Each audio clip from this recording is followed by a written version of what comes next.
My name is Dr. Rick Seguil. And action. Hey, Jay had a... This is Kirk again. Stress and investment.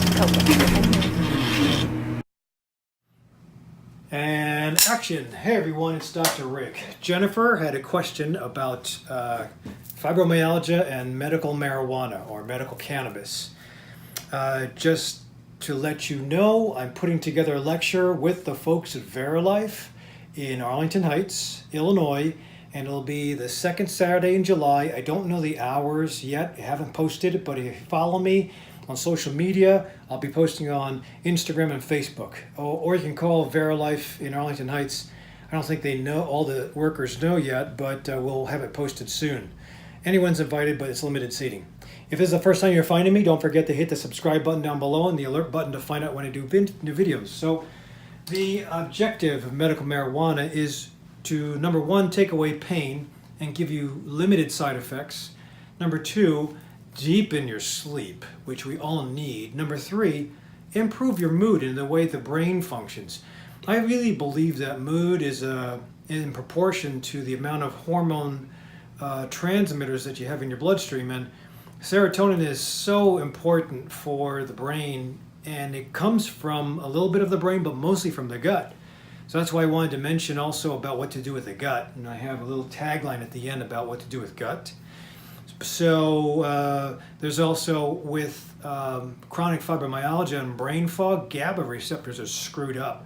So receptors in the brain, hormone transmitters are screwed up. So I think that using medical cannabis can help balance that.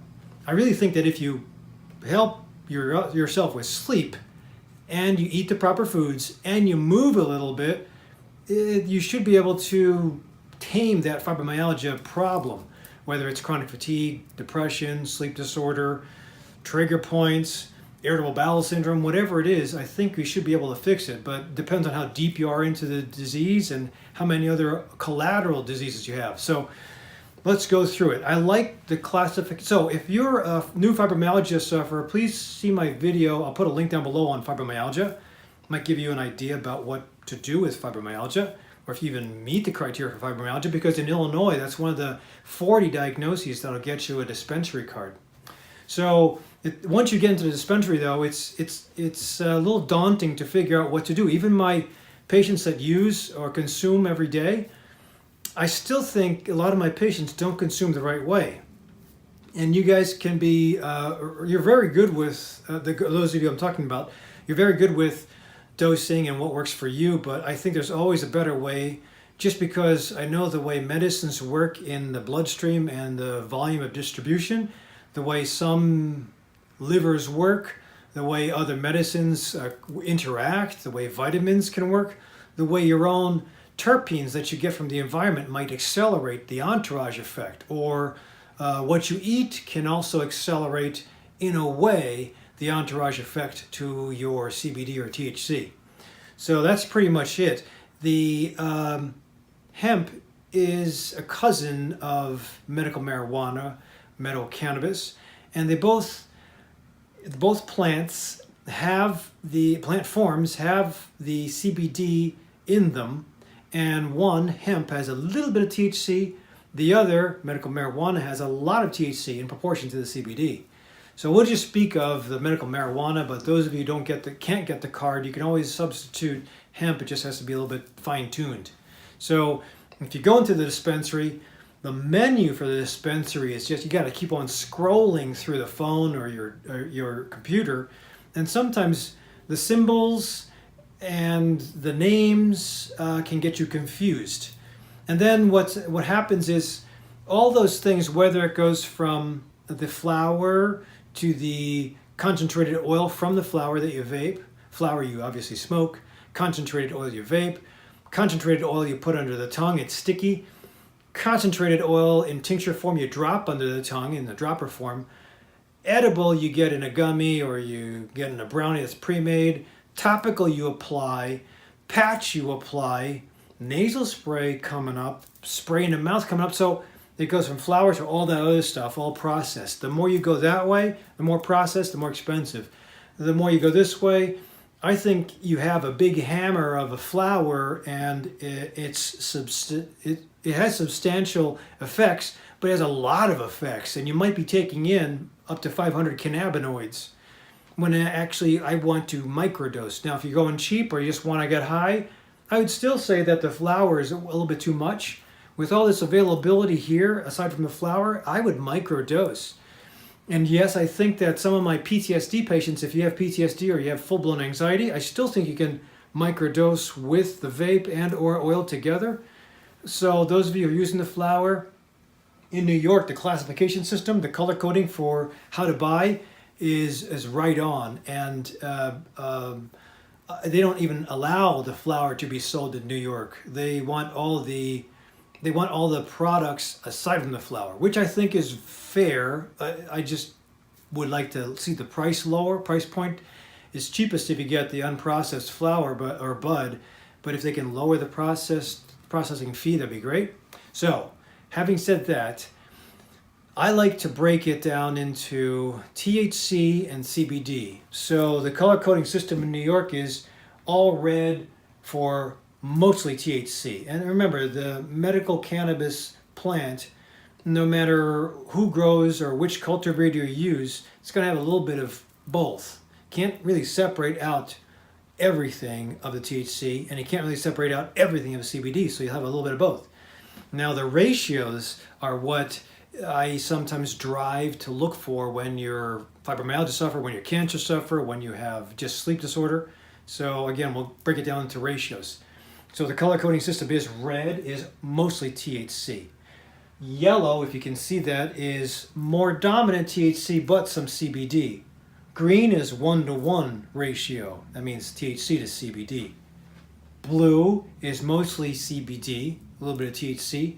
And indigo is pretty much all, well, I say the majority is CBD. So it goes from one end to the other end. The more THC you have, if you know about the way THC works as a cannabinoid, the more THC you have, the more you get that psychogenic effect.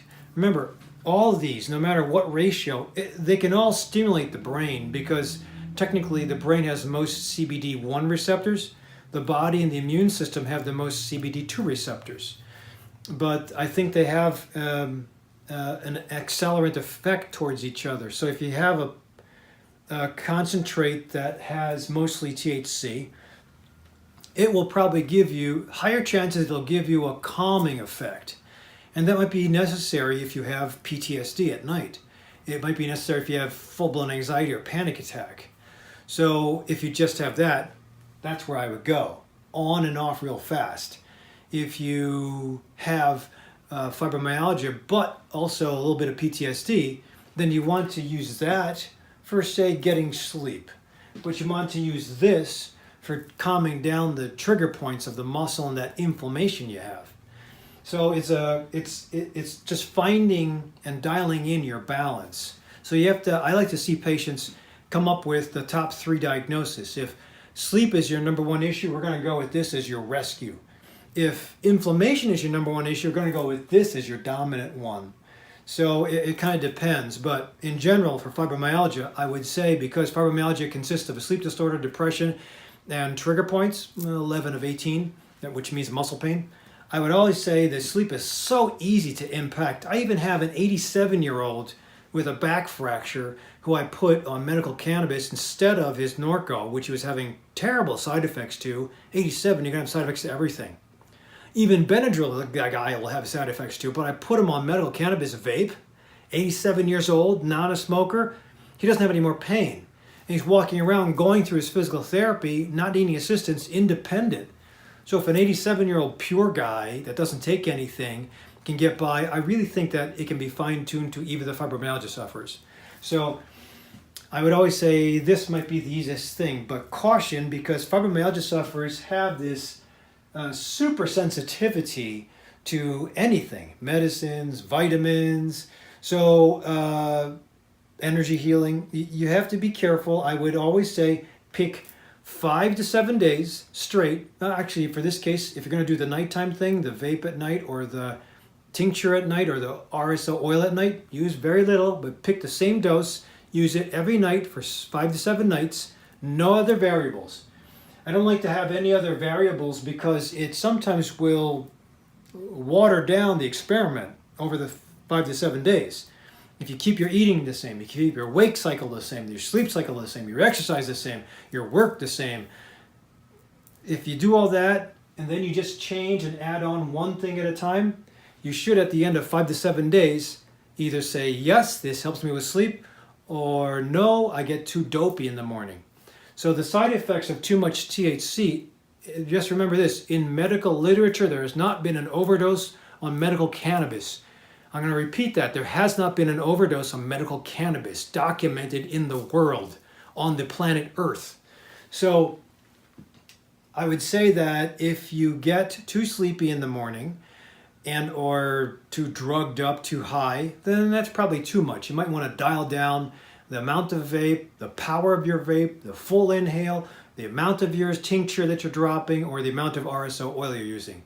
I don't like edibles as a concentrate for nighttime because they just have prolonged effects and they take a little bit of time before they work. Maybe during the day for CBD, but those are my choices for nighttime. If you don't notice any good response by 5 to 7 days, then you might want to increase your dose. This is called the dialing in period. For another 5 to 7 days without any variables, and you just dial your dose in. Once you know what the dose is you need to get a good night's sleep without getting too high the next morning, then you continue on to your next project. You add on after 5 to 7 days. Your next project would be so if sleep is your biggest issue and pain is your second biggest issue, then we take care of pain.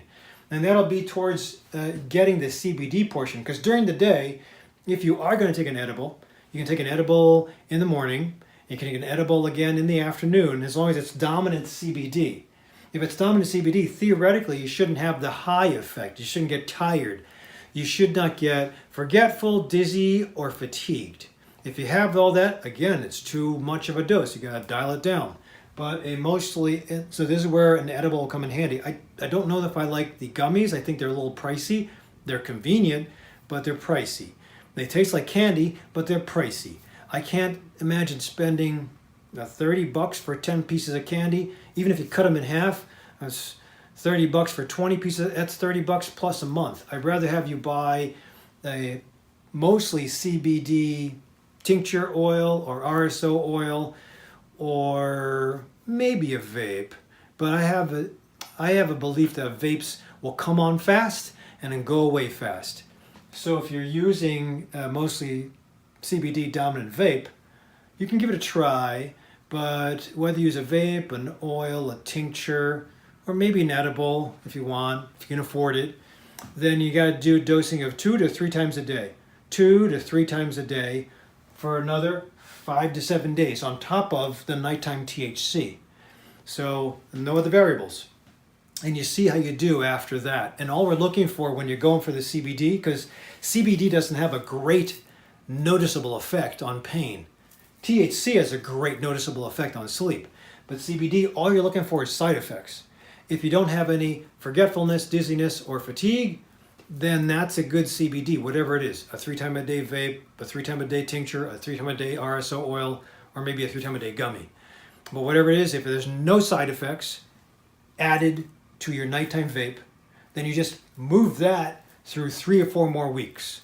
And you just see how 3 or 4 more weeks does, because the anti-inflammatory effect of on trigger points and bone pain or joint pain of a dominant CBD will take a little bit of time before it works. I know that literature says you should notice an effect with pain fast. I don't see that in my average patient. So anecdotally, I'm not seeing it. That's why I say just keep on pushing through with that dose 3 times a day. Don't change. See what it is. Why do I pick 30 days? Because an average bottle or syringe or gummy pack will only last 30 days. So at the end of 30 days, you can say, toss this out. It stinks. Or I'm going to get something new. Or just continue on and increase dose. But again, we have to be obligated to not spend too much money. I had somebody say that he was spending $100 a month, and for the happiness I saw in the firefighter that just came in, I think it's worth it, but now it's time to dial it down a little bit. And that's where we can go with the entourage effect.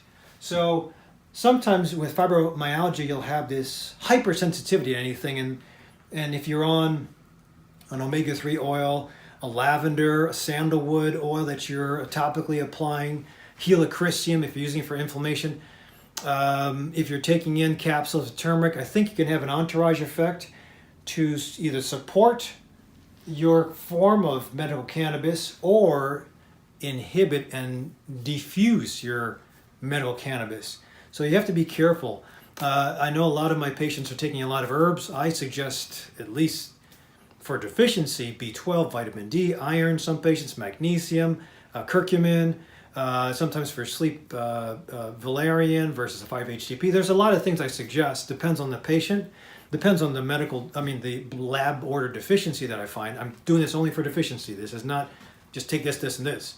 This is very data driven.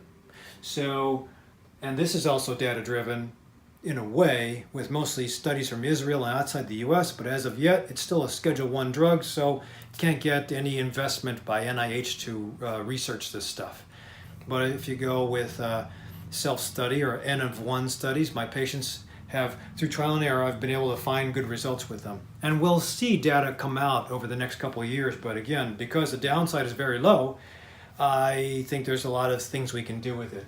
So now you always have to be careful because there is an entourage effect that can be neutralizing to the THC or the CBD. There's also an accelerant effect that you can get, especially if you combine it with lemon, with black peppercorn, some of the things like limonene, other things that you'll find as terpenes can accelerate the effect. So you should be aware of those things. And it's probably best to save it for another day because it's already a little confusing to some people. So just understand this. As far as this entourage effect, there is a rescue that you can get through.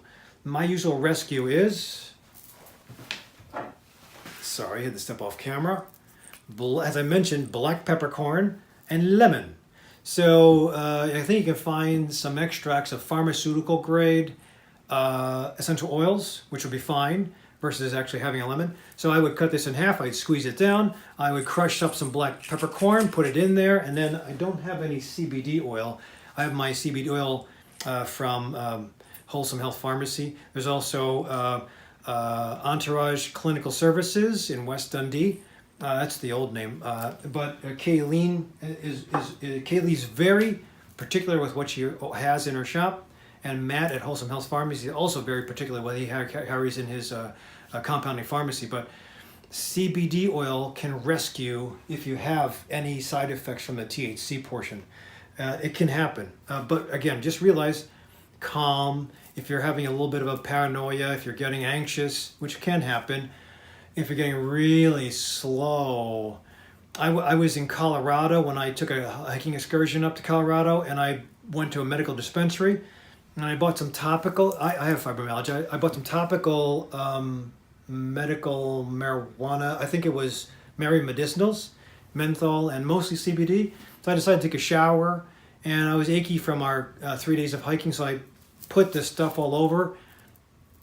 I didn't know. You're supposed to just put it on one spot because of the evaporative effect of menthol and maybe because of the cannabis. I was shaking like this. That was not a good experience. I had to get myself bundled up. I was still cold. I'd sit in front of the roaring fire. I was still cold, but I had to wait about an hour and just hydrate myself and relax and let it pass. So you can just sleep it off. You can also just calm, or you can take the rescues. So know your rescues. And don't dose that again if you had that kind of a side effect. Remember, keep a diary, a cannabis diary, side effects, the date you got the stuff, because the same batch that you get one season might be different the next season, or they might not have it in the dispensary, which is why you want to know the ratios. Because if they ever lose or get rid of something from a cultivator, you can always say, okay, I know my ratios. Let me get something from a different cultivator that's about the same ratio. That's why the beauty of this thing. In fact, in New York, they don't even have listings of sativa versus indica. They just want ratios, which makes it a lot easier. Because too many names, too many definitions makes it confusing for the consumer. I just like this. So also, when you do get that great success with sleep, maybe a little trigger point, you got to get moving. So the treatment for fibromyalgia is movement. Sleep disorder, you take care of with the THC. That's cool. Maintain it. Maintain it for a long time if you want to.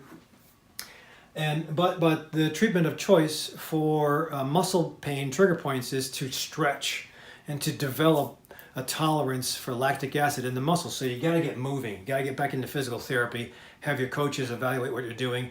Design something that'll get you some endurance. Slowly get back into it. Don't hurt yourself. Fibromyalgists typically push a little bit and then they crash. Then they wind up back to square one. So push a little bit, pull back, observe, see what happens. Kind of like this 5 to 7 day observation. Push a little bit more, kind of hold back, observe, see what happens, and then keep on pushing. I'm a fibromyalgia sufferer, but I have been in remission since 2007 about, and thank God it's that way. But now I'm going into age 60 soon, and another piece of crap's going to happen my way, probably male menopause. Anyway, but I'm prepared. So one final thing with fibromyalgia is once that you dialed in your nighttime sleep, and once you dialed in the anti-inflammatory that will hopefully work after about 30 days with no side effects, then you get another rescue. You can get another rescue if it's just trigger points by getting topical. Don't apply it all over like I did. Sometimes you can get topical with cooling sensation, which I like really a lot. Mary Medicinal is cooler.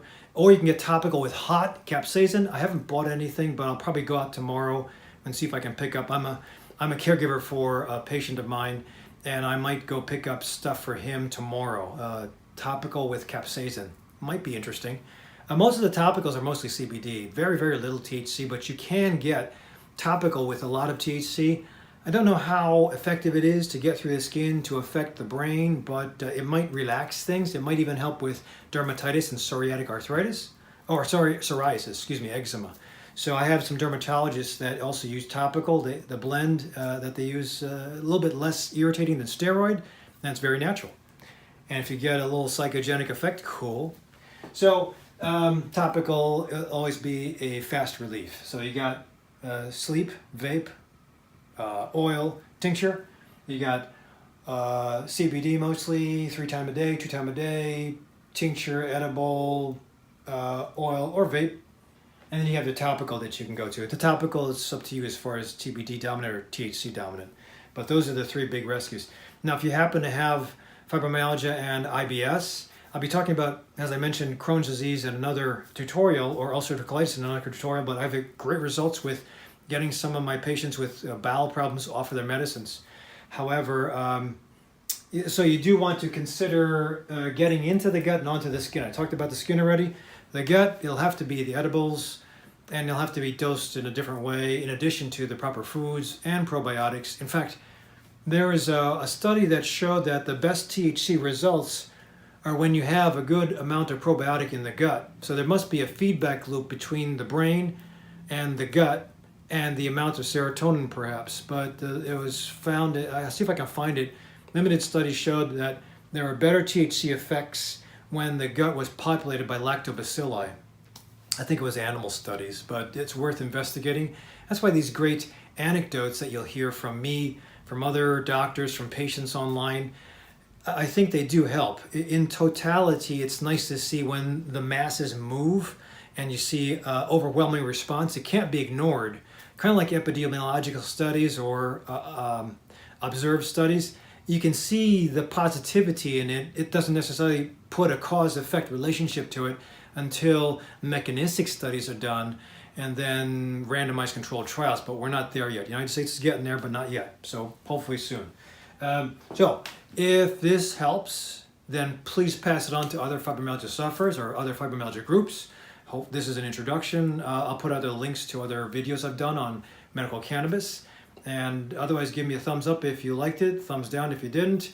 If you didn't, go take some more THC. So I'll see you at the next Herbal 411. Oh, by the way, please subscribe down below because I do put up videos every couple of weeks. If you're on Facebook, also look for Dr. Rick Seguil on Facebook. Otherwise, I'll see you at the next clinic.